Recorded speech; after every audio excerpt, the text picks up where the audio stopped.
अकाला मन्दिर यतै त हो नि पार्कको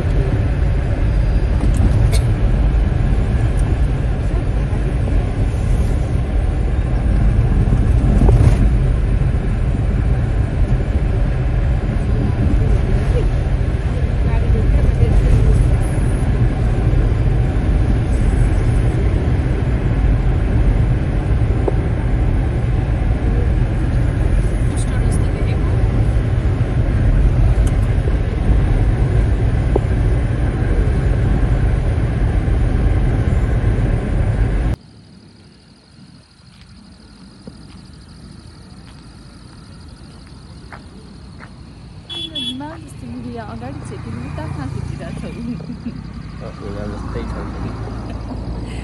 ए तारिफ गर्ने बुढीको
बागलुङमा रहेको झुलुङ्गे पुल एसियाकै दोस्रो ठुलो उचाइमा रहेको झुलुङ्गे पुल भनेर चिनिन्छ।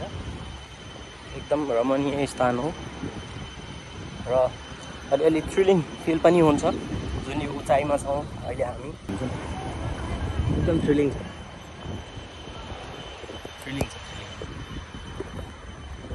म तपाईँहरूलाई अगाडिसम्म लान्छु।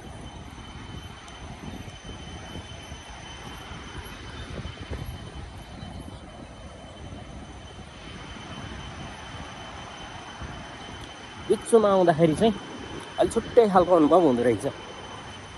बिचमा आउँदा डर, थोरै डर मनमा अलिकति आउँदो रहेछ, तैपनि अगाडि बढ्न सकिन्छ।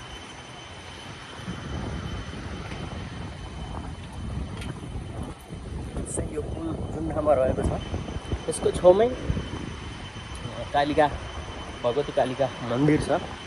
त्यो मन्दिर दर्शन गरेर भक्तजनहरू चाहिँ यो पुलमा यसरी आउनुहुन्छ। तपाईँहरूलाई जुम गरेर देखाउँछु। हामी यहाँ मन्दिरमा दर्शन गरेर अनि यो बाटो हुँदै यता झुलुङ्गे पुल उता हामी आयौँ। सबैजना चाहिँ आउनलाई डराउँछन्, कोही चाहिँ नजिकबाटै फर्किन पनि खोज्छन् डराएर। त्यस्तो डराउनु पनि अवस्था पनि होइन।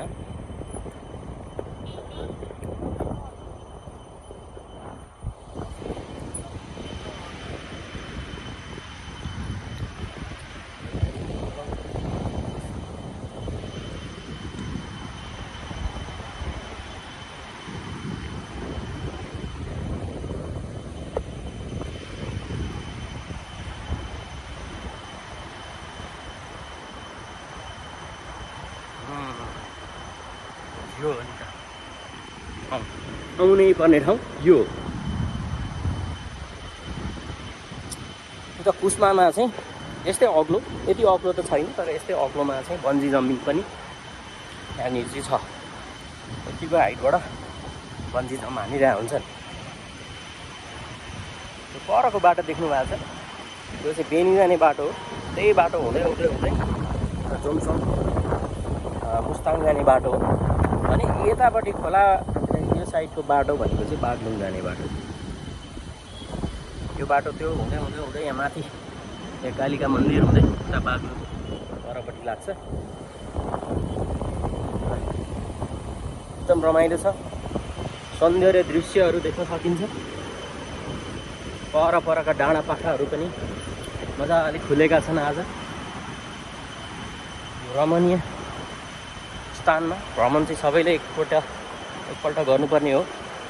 सबैजना देशमा रहेका, देश बाहिर रहनुभएका सबैजना यो ठाउँ चाहिँ घुम्न आउनुपर्छ। यसरी बत्ती पनि राखेको छ राति झन् यो बत्ती बालेपछि यो पुलको सुन्दरता नै बेग्लै हुन्छ। अहिले चाहिँ म यो पुलको ठक्क बिचो भागमा आइपुगेको छु। यो बागलुङ, यता चाहिँ पर्वत, दुईटा जिल्लालाई जोड्ने पुल भनेर पनि चिनिन्छ। एकदम अब यो क्यामेरामा कस्तो देखिएको छ कुनै, तर यहाँ माथिबाट हेर्दा चाहिँ यो एकदम उचाइमा छ, धेरै नै उचाइमा छ, धेरै नै।